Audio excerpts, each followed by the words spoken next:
Welcome back, fellow armchair generals. This is Gamer 1745, and we're playing parts of Iron 3's Black Ice with playing America. I know we're looking at Italy right now, but we're going to be doing it. And I was Impact Easy asked me a question here in chat because we're doing this live. He says, "Hey Gamer, love listening to your history lessons in the background while playing my own. Hoy, just curious on how you became so knowledgeable of World War II." Okay. Hey Tony, first gen, have a good time. Thanks for being here. Well, how I became so knowledgeable.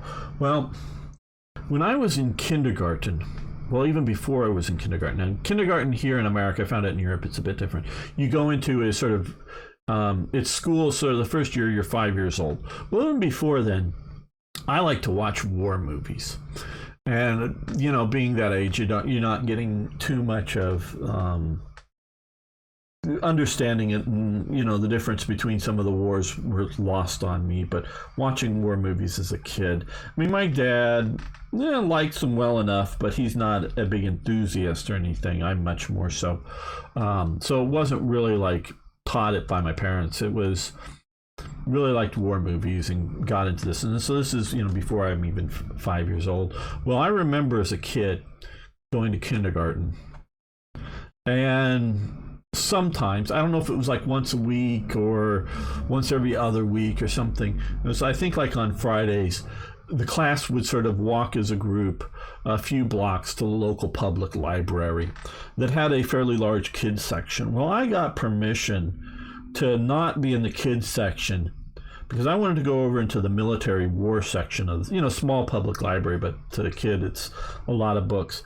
And as a 5-year-old, I would go in there and look and get the ones that had pictures in them, you know, in the book. So I would, you know, take the book off the shelf, sit right next to the sort of in the, not, you know, right just below the bookshelf, and the teacher knew where I was, and I'd sit over there. I'd take the book off the shelf and I'd open up, and I would be able to basically look at the pictures and read the captions.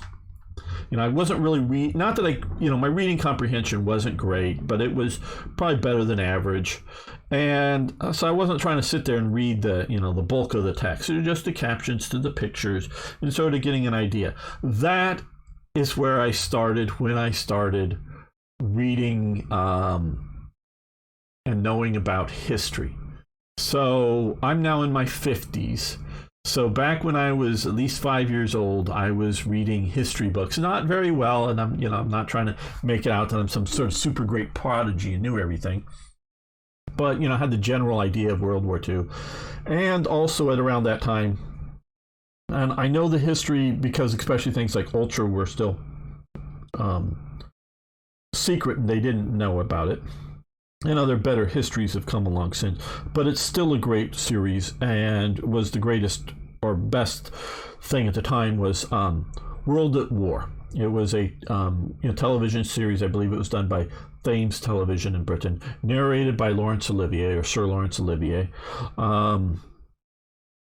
And I watched that, and this is before VHS tapes. I mean, videotape existed, but not in VHS or beta format. I mean, that was years and years down the road. So whenever it was on TV, on PBS, Public Broadcasting System, or whatever it was on, and I knew about it, you know, as a kid, and around those ages, around 5, 6, whatever years old, I watched that, and I would still highly recommend. It's been 20 or more years since I watched the series, so, but I still think it holds up. So I would recommend watching that to get a basic understanding of World War II. And it'd be better because I'm sure I didn't watch it in chronological order. And it's not even, sometimes they'll break out and sort of like just do the, you know, a few years together as the Battle of the Atlantic. So it isn't all just, you know, chronological order. It's taking sort of chunks of it and looking at it. So you have the DVD set. Well, very good, Impact Easy. And so I would highly recommend that. And so getting all of that got me going down this path. Some of my education is formal on, then, you know, because we call it college in America, but in university, and it was at a university. I did take a course on World War II, but it was just a general survey course, I would call it, just a basic course. It wasn't bad, but some of the classes were like one of the days they had us watch Mrs. Miniver. Wasn't a bad idea, but, so it was just sort of, shall we say, normie's introduction. Didn't use the term at the time, didn't even exist yet, but normie's introduction to World War II might be the idea for that course on history. I did take other general history courses. Now I did have an upper division history course for a whole semester just on Adolf Hitler. There was 13, 14 students in that class. And it was, the main thing that we were graded upon was a paper that we each got. We had to be about Hitler, but we each wrote a paper. And mine was on the rise of Hitler. And I know I've been asked for this, and it may exist typed out somewhere, but in some file, but I don't know that it even exists anymore, so I can't get it to you. I got files and boxes put away in storage, and it might exist there, but nothing I can really dig up. If I ever come across it, I'll photocopy it or scan it into the computer and turn it into text file. But so I had the course, specifically on Adolf Hitler, and there was no textbook for it.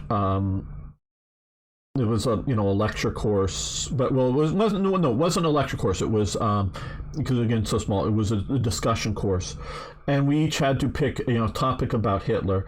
And which unlike now, my research really starts from 36 onward because of my modding for Hearts of Iron 3, sub mod for Third Reich events. If you don't know, people, but my topic was on Hitler's rise to power, so leading up to. In that course, leading up to 1933.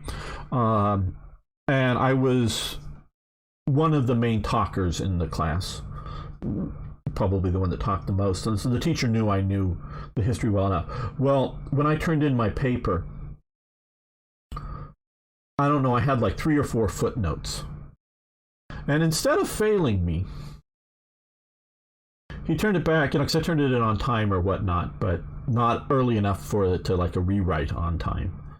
But he said, "Go put in more footnotes."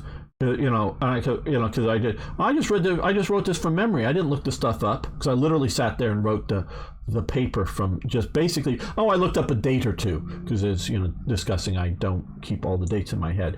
And those are maybe the couple of footnotes I did. Now go back and find some footnotes and reference points for this stuff because he knew I knew it. He knew I didn't just make this stuff up or I didn't just copy it from somebody else.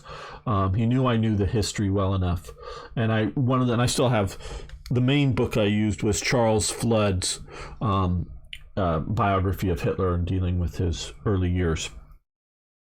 So, I don't remember all of them because everyone had to photocopy enough copies of their papers for the rest of the students to read. So everybody read everybody's paper. The one that sort of sticks out in my mind was an architect student, and he talked about the Bauhaus architecture movement and its relations to National Socialism and Hitler. I don't remember much of it, but just I remember that one thing. So and some people looked at different. I think one woman who may have been a psychology professor tried to look at psychoanalyze Hitler or something. There were a few other things like that, but mine was specifically on his rise to power, how a foreigner, an Austrian, rises to power in Germany, and all of that stuff. So I have formal classes in history in World War II, as well as, but overwhelming as you can tell, because yes, I did learn things in that Hitler course, but I was at least as qualified, if not more qualified, than the teacher to teach the course in history on Hitler. He wasn't some super expert or anything on Hitler. I mean, he knew about him. Trust me, he knew about him, and read more than a few books, biographies or whatever on Hitler. I'm sure, but wasn't some super expert on it. So yeah, so that's sort of my background in World War II. So it goes back to being at least 5 years old and fascinated by World War II, and reading, watching documentaries. through all this time. So yeah, that's my background on World War II, and it's as much or more self-taught than anything formally. Mr. Burns, well, he's a very Charles Burns, a very good history. Ken Burns. Okay. So current level of IC efficiency is now down to that. All right. So yeah, I am just fascinated by it. It is, and it's accessible. You know, the American Civil War. Yeah, I know the Crimean War does predate the, because what is it, 1850 something, and there are photographs from the Crimean War. But with Matthew Brady, though he owns the studio, because you have periodically in some quote unquote Matthew Brady photos, you see Matthew Brady in them, not necessarily always posed like posing for the camera, but just sort of there, and in them has been identified. So the Matthew Brady studio would be more appropriate. Is the most well-known photographer of the American Civil War. And I sort of think of the American Civil War as sort of the real first photographed war. And yes, there's film of World War I for sure, but it's more, I would do it akin to like what the Crimea was to still photography.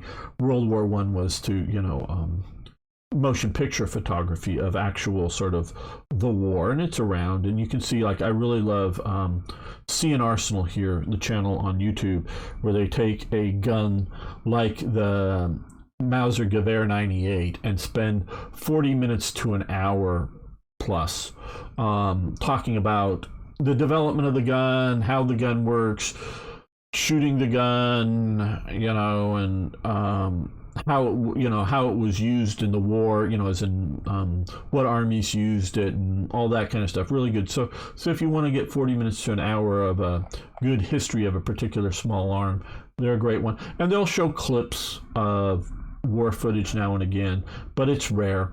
More it's photography for World War I. I mean, I bought at auction years and years ago, and I still have them. 100 plus World War I photos that are, actual photos from World War I that weren't, most of them, at least some of them, maybe 20% of them were actually sort of, published wouldn't be, because they're not printed, but they're, multiple shot, photographed exposures.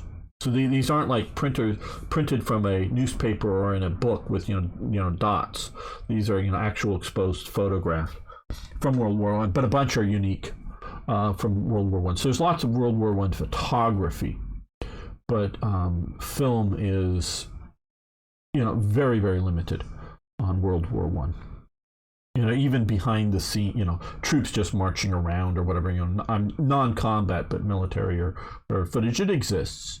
And you can get enough to get, to sort of have battleships sailing around or whatever, but it's not like World War II. So as a young age, being able to absorb movies and documentaries, and you also, of course, have sound, so whether it's like, the sound recording, I know I have, there's a 2-volume set that was published, I don't know, the 60s or 70s books on World War II, and in it comes you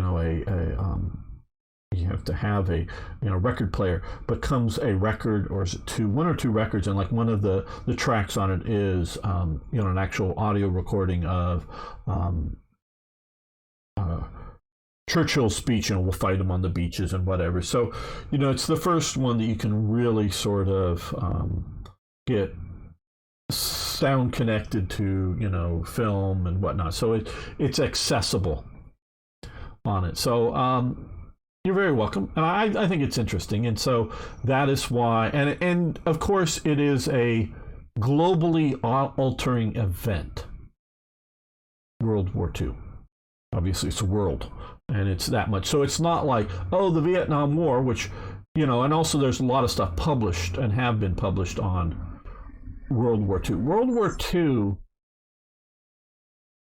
seemed to fascinate people much more than other wars especially for the people even that participate in it.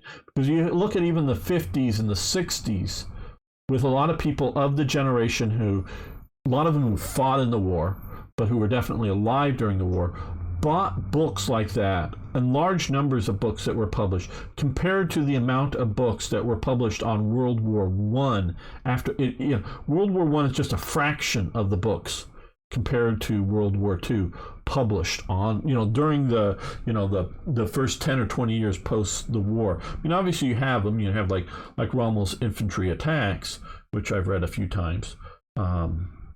Looking back, but it's World War II seems so much more published for the generation that actually fought it, that people wanted to read about it.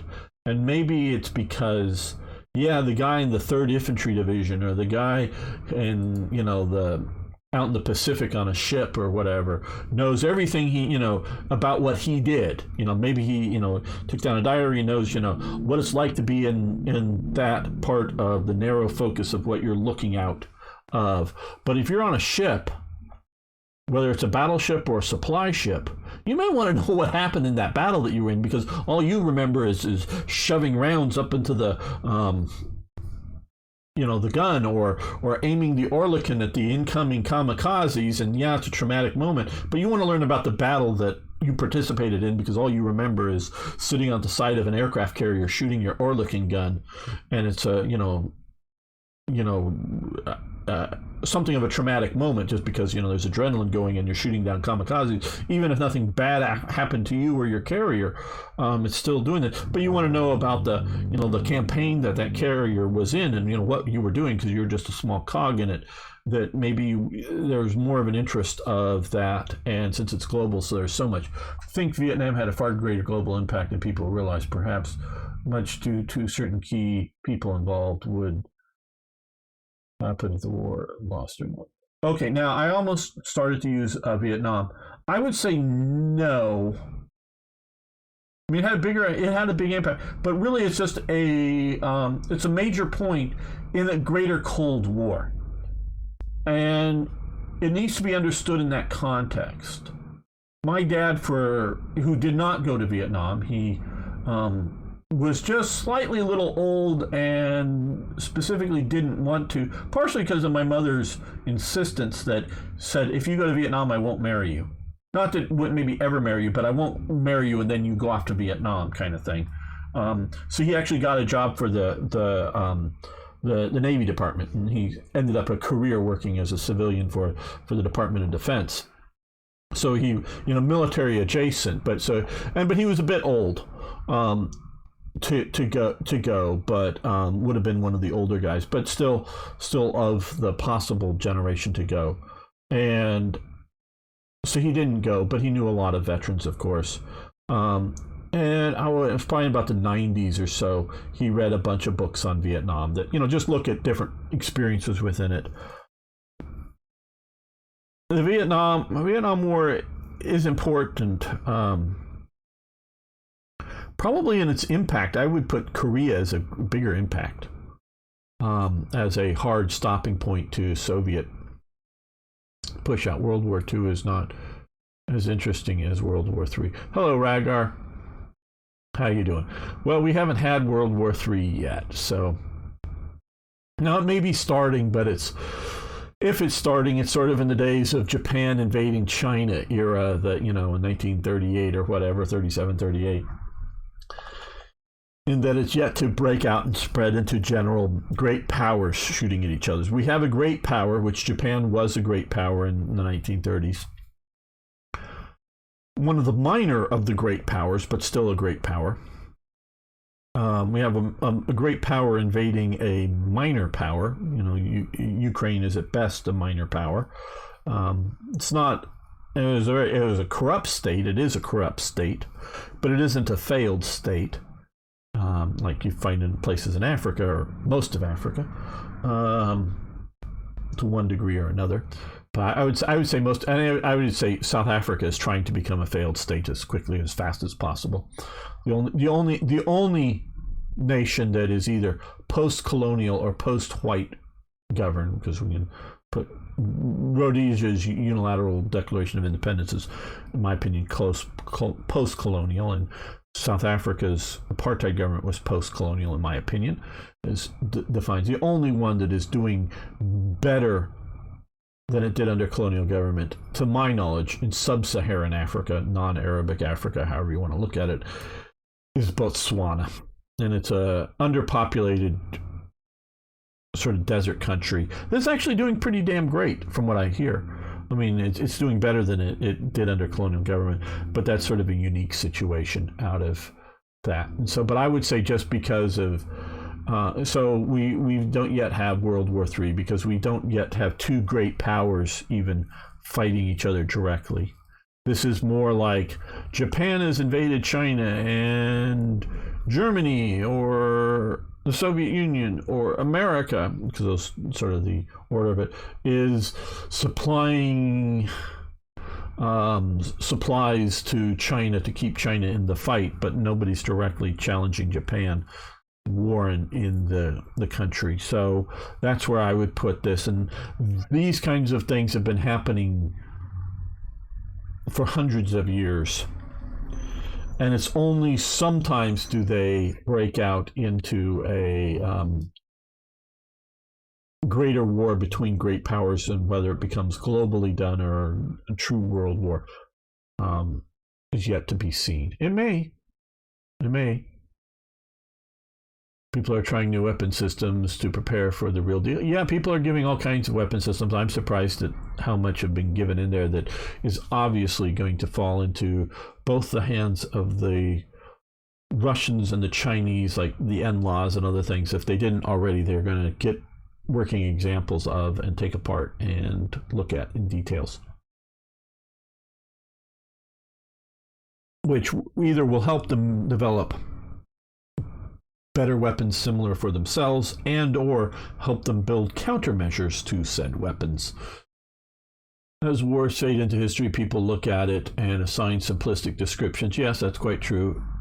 It was good, or it was bad, or it was bloody. You have to view it in absolutely. Now, I will say, like in World War I, we do have the inability of political leaders who aren't facing, for the most part, I would say, you could maybe argue a couple, but for the most part, aren't facing an existential threat. Meaning, in 1916, the Kaiser could come out and announce publicly a willingness to negotiate a settlement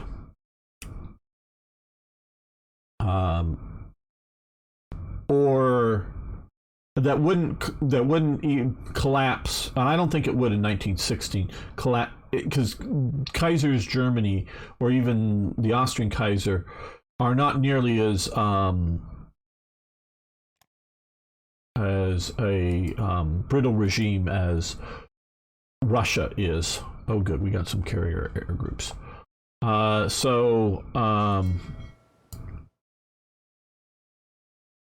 think that is more or less full.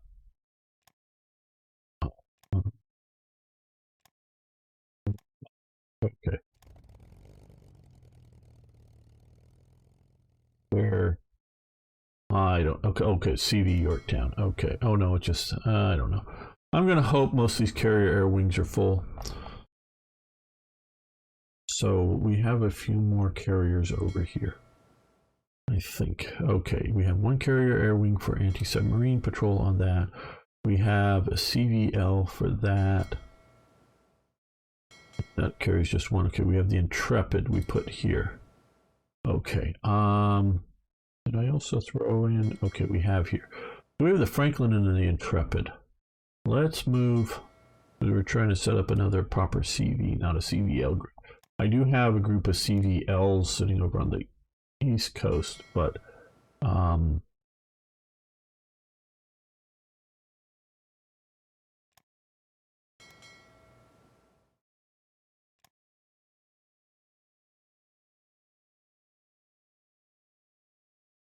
Oh, since okay, okay. We gotta land them into here, I guess, and then we'll stage them out. Do a carrier. Put them in here, and yeah, fleet destroyer is a good option. That's the AI doing a good job, and fleet destroyer, right? That's a good option. We're in the looks of Spanish Civil War Mark II. People are trying to whip. Okay. Yeah. Okay. So nothing new in chat. Just checking.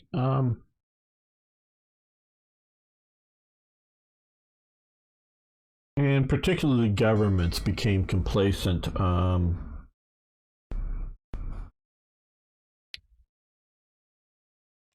Post-Cold War, thinking that Big Daddy America, with its nuclear weapons, are going to protect us, and we're all good, and we don't have to worry about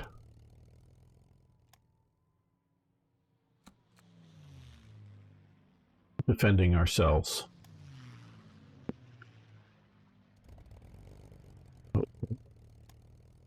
Let's stick you here. We can put a heavy, well, I guess a heavy cruiser. How fast that's going to be. You don't want to, okay, max speed 33 knots, and I think that'll be close to what this is. Let's see it, rapid 34 knot. Yeah, that's close enough. I don't need to be, right. I feel like history is repeating itself, even though it doesn't. Oh, I say history. Yeah, I know people want to argue it doesn't repeat, it rhymes. No, we know it doesn't exactly repeat, but it's close enough. It's historical models.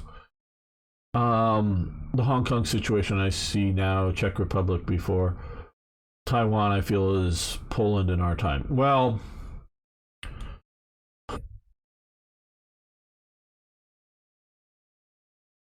yeah, I might put because of the reluctance of there wasn't reluctance by the people for Austria, but I would put Czechoslovakia more. I mean, I would put okay, well, I guess that's it for tag groups. So this won't be too many. Yeah, we could hold 4, but we're gonna have 3 here. Okay, at least we'll have some. You come back in there. I would put Hong Kong more like Austria, and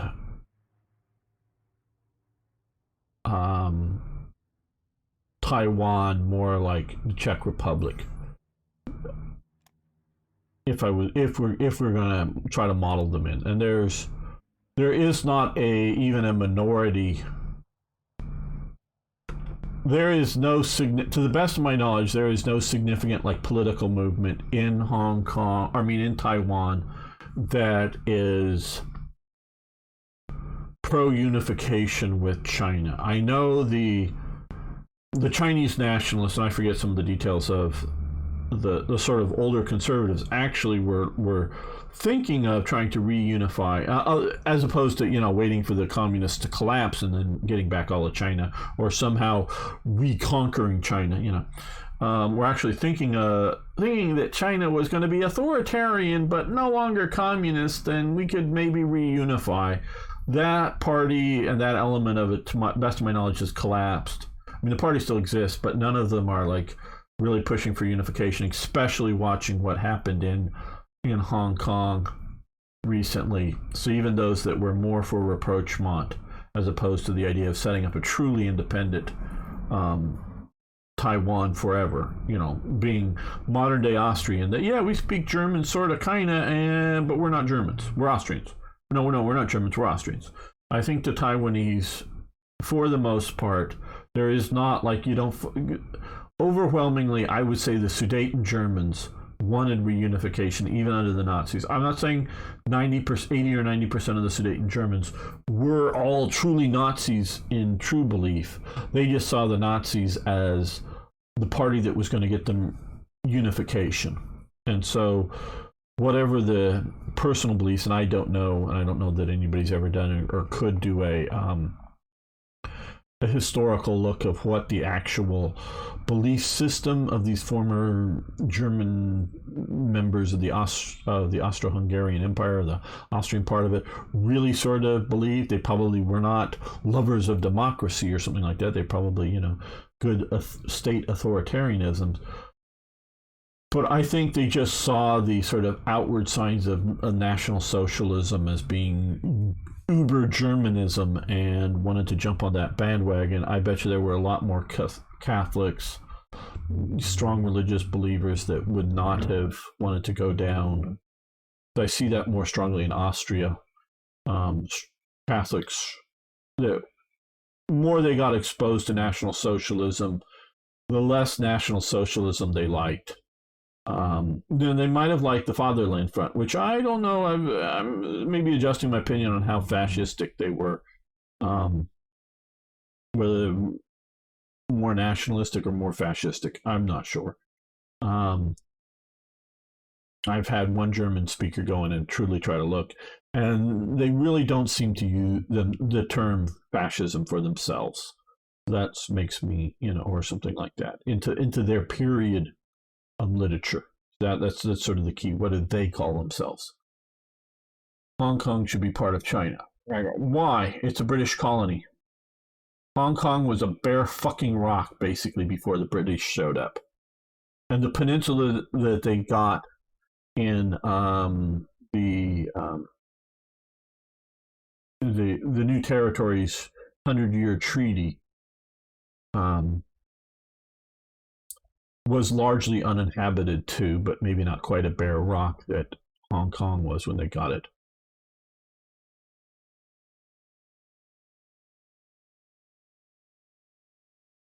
Well, religion is always an important part of politics because religion,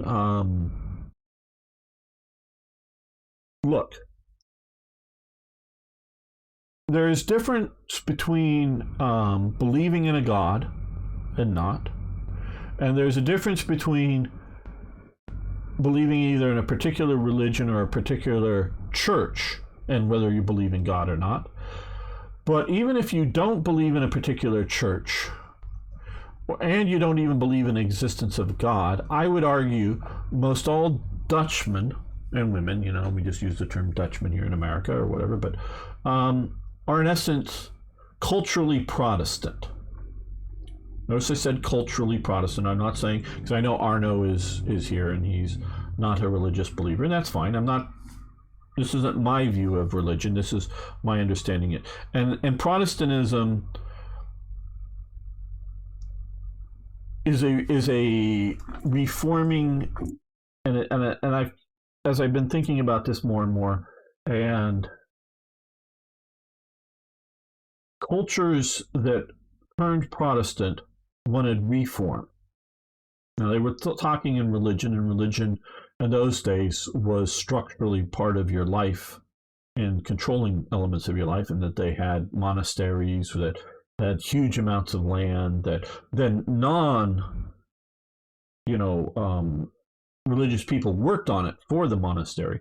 So people were the church governed a lot of things and whatnot. So I'm not going into that detail, but they saw the corruption in the institutions and didn't like the corruption, and maybe very strongly believed in the mission of the church and believed in God. And a lot of Calvinists and others strongly probably believed in God as strongly or more strongly than popes at the time did. I'm not saying the popes didn't, but I think their belief may have been even stronger. Wanted reforming, and had the church been willing to reform its corruption as they saw it, they might, the majority of the population might, not the dogmatic, Calvin himself or whoever, but might have been able to willing to stay with the church structure. But those that didn't reform or reforming institutions was a second priority over I don't know whether you want to call it belief in institutions, belief in the way, so they were willing to accept the corruption of the church because it was the church, and that God or some higher power, if they thought it was important, they would, strike down the Pope who's corrupt or something. It might not be strike down by a lightning strike from the sky, but give them a heart attack or cancer or whatever. If God wanted to get rid of the corrupt people, if that was the important thing. And I think this, and I'm trying to look at the viewpoint of the people at the time here. And so culturally, the religions matter, and they matter politically because politics comes out of culture. So you if you're from a Protestant or reforming country that wants to reform corruption, not that there's no corruption in British politics or German politics, and corruption isn't necessarily, and if you look, a lot of the stuff looked at like 18th century corruption, which I've read about, isn't necessarily like somebody taking an illegal bribe. It's corrupt in that it's not illegal necessarily. It's just like looking out of the interests of your friends, if you will. Not like the necessary, the corruption I'm looking at in the broad picture doesn't always mean that somebody's done something illegal. It's just they've done something in their self-interest, shall we say. Vote in a certain way, not because someone bribed them specifically, but or whether or whatever, but they vote in their self-interest as opposed to the interest of the nation as a whole, or whatever, and willing to accept whether it's legal or illegal corruption. It's like Strong Arms or Star Streak, whoever may be still here. The current Prime Minister of New Zealand, when she was first elected to office, had something, and I'm going to butcher this up, but had something like $40,000 in the bank. And she's, paid something like $60,000 or $100,000 or whatever dollars a year, so some amount a year, and now she has $28 million in a bank, and there is no possible way, and this is she's publicly reported, there is no possible way on her salary that even if she lived without spending a dime, that she could take her earned salary income and put it in the bank and have interest payments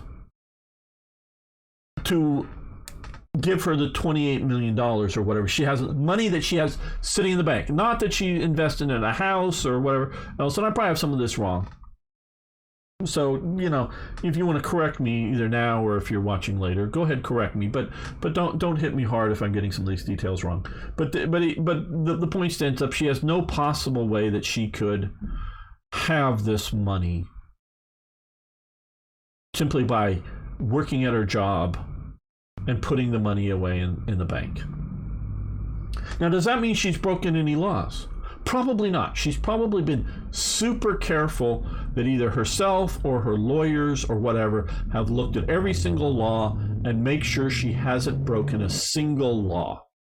But maybe she knew, because of what she knows, what stocks to invest in. Or maybe somebody just walked up to her and said, if you invest in Boeing, it's gonna, help your stock portfolio. And because they heard that Australia is going to buy 10 Boeing jets, and so it's going to peak up a little bit or whatever. So I'm not saying that somebody's like illegally handed her a bunch of cash, or that some Pfizer or some other sort of drug company has paid her a lot of money to buy their products to then inject into the arms for good or bad reasons into New Zealand citizens, so she's getting a cut out of that. I'm not saying that at all, but maybe since she knows that they were going to be doing that and that company's going to make a lot of money, she's invested in it. So I can't, and I saved a Truman quote, you can't make money in politics if you're honest, or something like that, words to that effect. And he said it much more eloquently. And Truman is one of the, yes, we were talking about your prime minister in New Zealand, how she starts out with like $40,000 or something when she first is elected, and now she has $28 million in the bank or something that she couldn't possibly get on her salary stored up, even if she didn't have any expenses, personal expenses. So,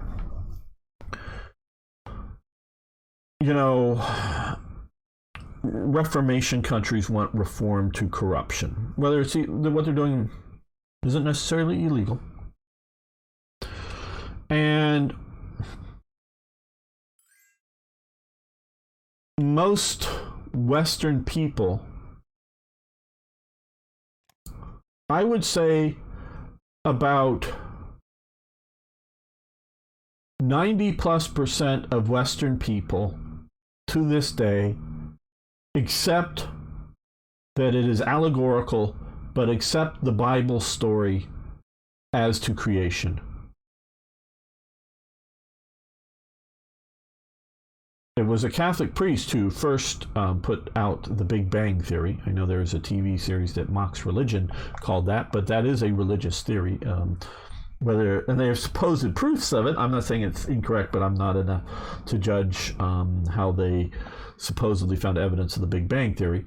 But that there was originally nothing, and something, God or the universe itself, or however you want to describe it, created a Big Bang, and there was creation, and it created everything. And so that creation story, not, whether it's God or whether it's just sort of evolved, but they sort of believe that, as opposed to the steady state theory, in that there was never a Big Bang. It has always been this way, and it's just cycling through. But that there is a creation myth, a creation story, and the fundamentals of it are believed by most people in the West. Not maybe that God exists and God created Adam and then he created an Eve, but that there was this sort of evolutionary process that's just a oversimplification of the sort of reason for existence. So, yeah, well, I wasn't trying to comment on her looks or other things. I was just keeping to the essence of things. Okay, well, we need to let's go to needs of ramping this up, because we're getting nearer and nearer to December 7th. Heavy ground group training. So I would say religion informs us more than most people want to admit. And notice I just be clear. I'm not saying that any religion is right or wrong, or the correct one, or the right, or the only one that's correct, or whatever my personal beliefs are. I'm looking at it generally. So, not Sharia. I don't know how closely Sharia is tied to Muhammad or tied to Arabic. And those are two different. I know Muhammad was an Arab, but to Arab cultural viewpoints, I don't know there. I know you asked about Sharia, but the general justice ethos of the Western society, and I know particularly in Anglo society, not just but the great Anglosphere, is very Abrahamic, and I mean that as in Abraham and the Jews, an eye for an eye, and modified it, as well as do unto others as you would have them do unto you, kind of thing, but very sort of Abrahamic justice system that we have comes out of the Jewish religion, and not coming out of the Greek pantheon or the Roman pantheon is in Rome sort of kind of merges with Greek, but Zeus and Juno are two different gods, and Neptune and Poseidon are two different gods with two different origin stories, and both gods of seas, but if you look into them, they actually have different sort of attributes, so they're different sort of, but they're not out of the Greek or the Roman or out of the like Norse mythologies or other things.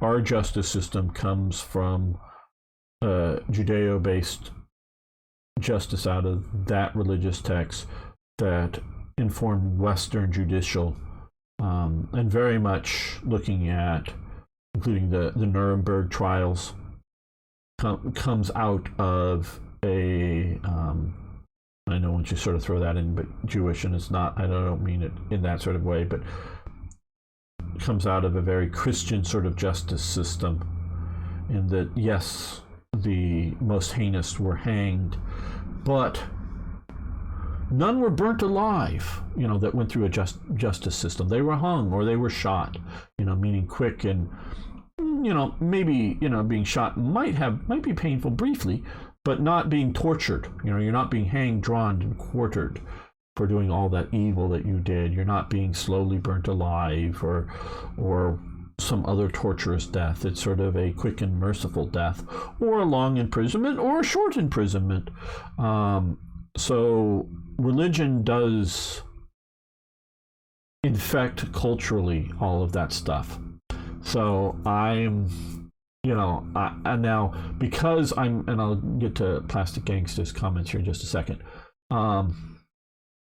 Because I am not of the Middle Eastern culture, I'm of the Western culture. I am a Western chauvinist. I'm not trying to make the world the West, because if you had just one culture, I think that would actually be a negative thing. And I know I've said this a lot, but there's obviously new people watching periodically. So if you're evaluating something Western versus whether it's Japanese, Arabic, or Eastern Orthodox versus Western, now I'm closer to Eastern Orthodox Christian viewpoint, cultural viewpoints, than I am to, Muslim viewpoints, or Indian, or sub-Saharan African viewpoints, or whatever. So the closer you are to my Western value system, the more I'm in favor of it versus somebody else's value system. Not to say that I want it squashed, or I'm anti Sharia taking over my country as a or other Western countries as a legal system, as a whatever. If you're coming to my country, you would presumably be adopting my legal system of my country. And great, if you don't want to live in that legal system, don't fucking come to my country.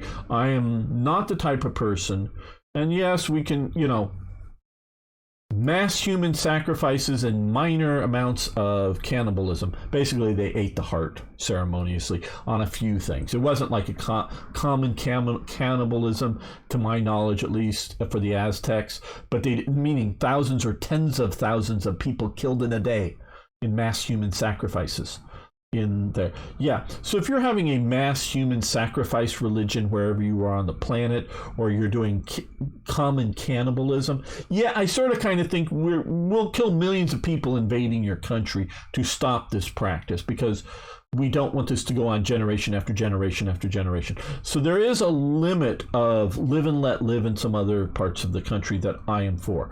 I am for a certain level of do-gooding. I don't know that America should be the one to stop every genocide everywhere, but yes, it would be good to not have genocide, and I would be willing to have America do some of the attempts, but they need to be smart, and they need to be handled well, and they need to be handled realistically and not too idealistically. We have to, discourage, I'm thinking like the Rwandan genocide or something. I don't know, because how quickly that happened. I don't know, other than simply trying to counter genocide the other side. I really don't know if there's a really good Western response to that. I just don't know enough about it. I know there's a movie, Hotel Rwanda. These people, and the West response, I've known people they wouldn't call me friends because probably 10 days after I met them, they had forgotten my name. But, had drinks in the bar with at least one foreign legionnaire who dropped in Kilowazi, or however you pronounce it, there, as well documented, and hung out with it. Personally sitting drinking in a bar with him in years past. And others, as well as reading books about, Mike Hoare and the Wild Geese Mercenaries. So some of it is that. But I personally met some of these people that have served in Rhodesia, served in the Belgian Congo now. I don't know if any of them were the Wild Geese guys, but like this one guy was a French Foreign Legionnaire. So I've literally known some of these people. Not just, some of them I've been in the audience, and when they give little talks about their things, so I sort of vaguely met. But I sat down and had drinks for hours with some of these people, and some of the people I didn't know who they were, and they were Bob or they were Sam or whatever, but not quite sure exactly what they fit in or where, because one, I wasn't so rude to ask details and just hanging out with them. And two, they weren't necessarily forthcoming. Not that they wouldn't have been if asked, but it just wasn't the thing.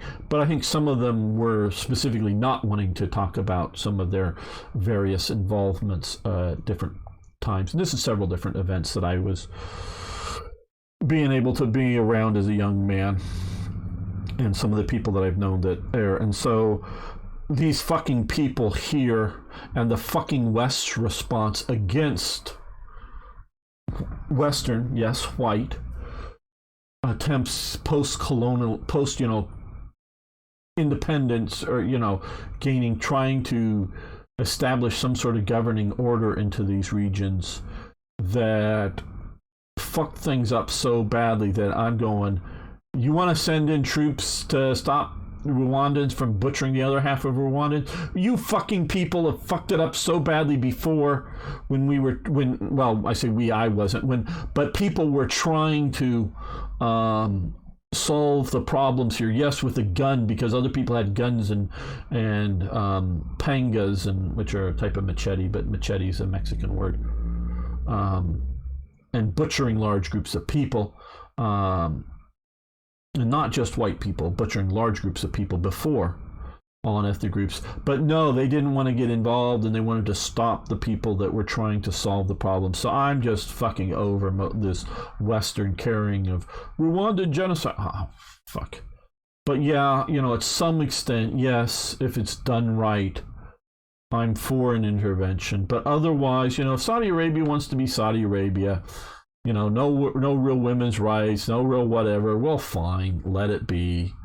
And the guest workers that show up, bad things happen to them. Well, don't be a guest worker. Publicize it and go, hey, yeah, if you're going to be a guest worker and you're a woman, you're probably going to be raped by whoever in Saudi Arabia. So, now maybe being raped in Saudi Arabia is better than just living in the Philippines, because it sucks living in the Philippines. But I don't want to invade Saudi Arabia to turn it into some liberal woke democracy, or try to save the planet from stopping their pollution, or whatever the crap that's going to be happening in a few years once they get around to pushing these viewpoints on that we got to change Saudi Arabia or whatever, because they don't allow women to have abortions. Because I believe abortions are illegal in Saudi Arabia. So in some case, yes, countries. Now, if you're in a very evil country and you have nuclear weapons, China, and you have slavery, and you have nuclear weapons, China, I don't want to invade you, because I don't think it's worth us getting nuclear weapons shot at us to free the slaves. I mean, yeah, I don't want slaves to happen. And if we can handle it reasonably well, but we can see how fucked up post-Gaddafi European and American intervention. Why the fuck? And I know that people have been saying probably good points here, but I've been ignoring it for the last few months. Why the fuck can't either America, the French sometimes can, but America or Western Europe can't just go, oh, you fucking locals? No, we're not going to bring you democracy and try to be the fair arbiter between tribes and factions and groups, and no, we're going to Tribe X.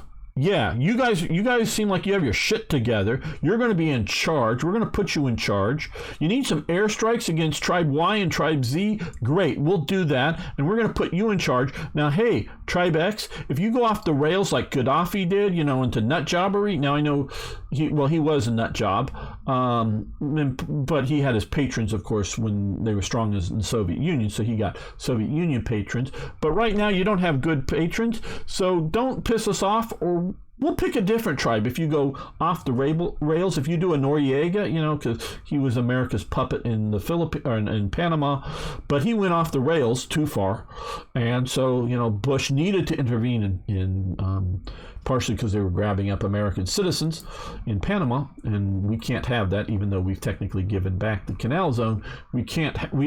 America's interest will not allow a Chinese puppet government in Panama to control the Panama Canal. Trust me on this, people. We will resecure the Panama Canal.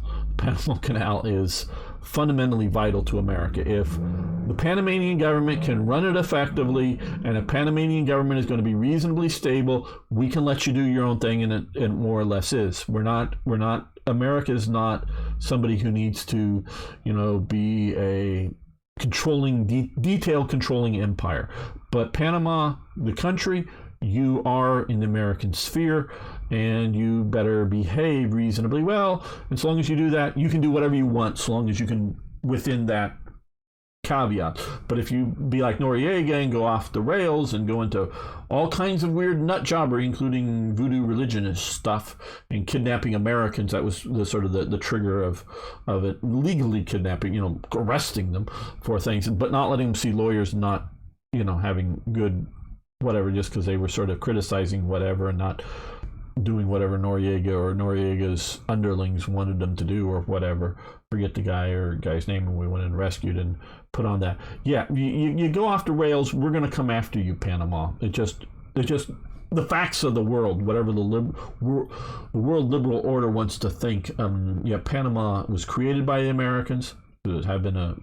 You had to literally go over the seas. There was no roads connecting this part of Panama to the rest of Colombia. So it was sort of like and these people didn't want to be ruled by Colombia, but it's a creation of America, founded by, America. Was like, hey, you want to be independent? Well, yeah. Okay, you're independent now. What? Yeah, we say you are, and our fleet is sitting off here in Colombia can't march an army through the jungle, so you're now independent. And Colombia goes, well, okay, at that point, basically.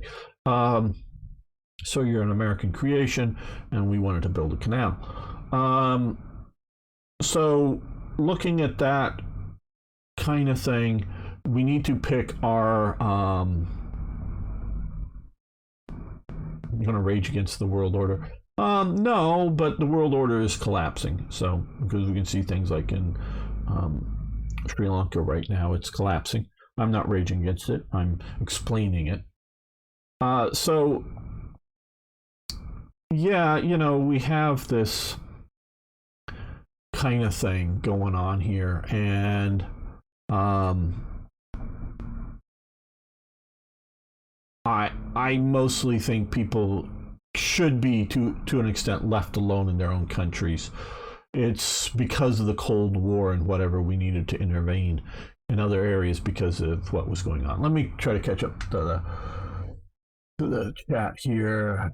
Want to live in a culture and by your own laws, then you go somewhere. Yeah, exactly. Plastic Gangster, catching up. The movie made me ashamed to be Western. Oh, I don't. Probably Hotel Rwanda or something. Drinks in the bar, cool. Yeah. But it still doesn't mean that I want them here. But I do not think that their trained professional Western soldiers should stand by and watch while people... Yeah, oh, well, yeah, and there is the idea that there were soldiers around there and they were just standing by and watching. Yeah, I have not watched some of the movies, but yeah, there's definitely the Belgians caused all kinds of problems with the Congo, generally speaking. The Hutus, yes. There's a lot of look, I mean, Belgium was one of the worst colonial rulers, okay? It just as a general observation, that's the case. They were one of the worst colonial rulers. In my opinion, the British were the best colonial rulers, but we can debate. Even with all the terrible stuff that the Belgians did in the early days in the Belgian Congo, doesn't mean it's justified, because they just did terrible things. But colonialism on the whole has been a positive versus a negative thing. Yes, there's always negative, because when you have one tribe that's chasing the other tribes out of all sort of good farmland and whatever, and you're trying to come in and build a more stable situation, you're always going to have winners and losers, and there's always going to be somebody upset, and there's always going to be somebody who gets fought. So there's always going to be a negative consequence. But colonialism, so it's always going to do damage. It's always going to do damage. But I would say ultimately, and as one Mexican American says, yeah, I'm really glad that the European, I've seen, he's not really a YouTube, I don't know if he has a YouTube channel, but he periodically shows up on another one. And you can see him, he's very, very Indian looking of Mexican, meaning he's mixed blood, but, not very European. And he goes, yeah, I'm very glad that the Europeans showed up and conquered, because I don't want to live in a teepee. So, he may not be hooray for every European incident of butchering locals or something, but he's in favor generally that they came in and butchered enough to conquer it, because he doesn't want to live in a teepee. He wants to live in a modern world. Yes, colonialism. So, I've had good friends that are, Indian American. I know they're Native American or whatever, but good friends that were very in touch with their culture, and talked with them at length, all this stuff. And yeah, there's things that they're sad about that they've lost. But realistically, when you get to it, they'd rather drive around in automobiles and have electricity and whatnot, as opposed to been left at what untouched society that it would have been, and realize that yes, even if it had been done more kindler and more gentler than it was happening in the 18th or 19th century, depending on what time frame and where you're looking at it, or even the 17th century, could have been done more kindler and gentler, but killing needed to be done to conquer these places and enculturate them enough into somewhat Western society. And again, some people very much involved in their tribal cultures. When you get to honestly talk about them, they'll agree that it was a good thing that ultimately happened, even though they're not happy about every detail of it, for sure.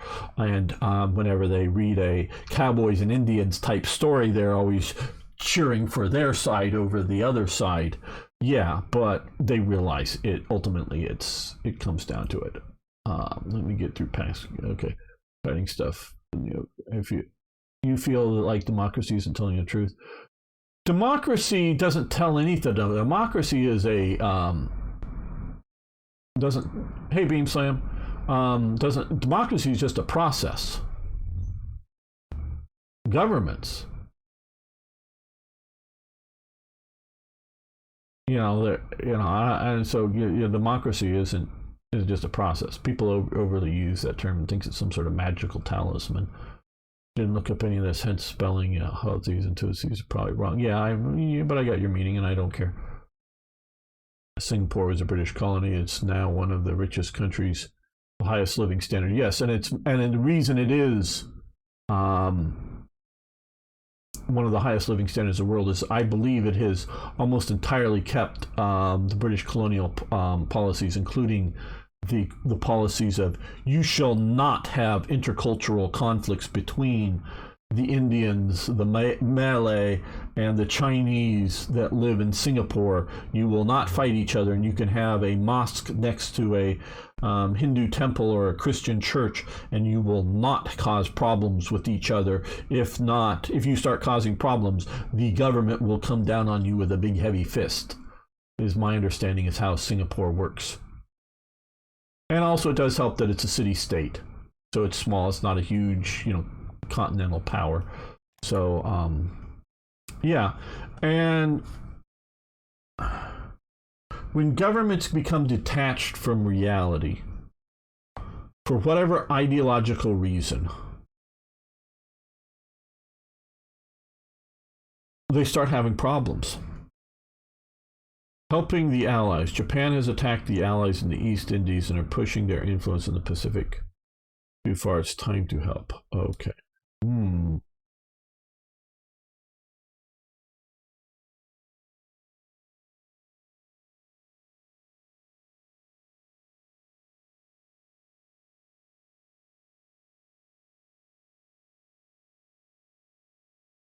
Huh. Well, I think we're going to keep this going on live stream, but I'm going to end before I make a decision on this, I'm going to end the episode here because we might be starting a war, and I do sort of want to start the war possibly at the beginning of an episode. So, you watching later on YouTube, come back next time to see what I choose here.